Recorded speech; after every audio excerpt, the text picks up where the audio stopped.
జై శ్రీరామ్ అందరికీ. నేను మీ చంద్రశేఖర్. ప్రీవియస్లో మనం ఈ మెలాన్స్ క్రాప్కి వచ్చేసి ఫ్లవరింగ్కి రికమెండ్ చేసాం. ఫ్లవరింగ్ అయిపోయిన తర్వాతకి ఫ్లవర్ నుంచి ఫ్రూట్గా కన్వర్ట్ అవ్వడం కోసం రికమెండ్ చేసాం.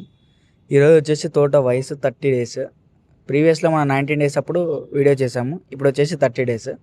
మెయిన్గా లాస్ట్ టైం టార్గెట్ చేసింది దేనికంటే ఫ్లవర్ నుంచి ఫ్రూట్గా కన్వర్ట్ అవ్వడం కోసం మనం అనేది స్ప్రే అనేది రికమెండ్ చేయడం జరిగింది. ఫ్లవర్ నుంచి ఫ్రూట్గా కన్వర్ట్ అవ్వడం ఆల్మోస్ట్ 70% అనేది డెవలప్మెంట్ అనేది జరిగింది. కన్వర్ట్ అయిన ప్రతి ఫ్రూట్ కూడా చాలా హెల్తీగా గ్రో అవుతుంది. ఇంకొంచెం బెటర్, ఎందుకంటే మనకు 30% అనేది ఫ్రూట్ సెట్టింగ్ బాగా జరిగితే ఎకరానికి టన్నేజ్ అనేది బాగా వస్తుంది.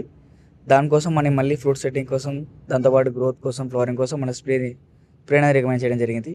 డ్రిప్కి వచ్చేసి ఏదైతే పిందె అనేది పట్టిందో ఆ పిందె అనేది బాగా హెల్తీగా గ్రో అవ్వడం కోసం, దాంతోపాటు తోట అలాగే గ్రీనిష్గా మెయింటైన్ అవ్వడం కోసం మనం డ్రిప్ అనేది రికమెండ్ చేయడం జరిగింది.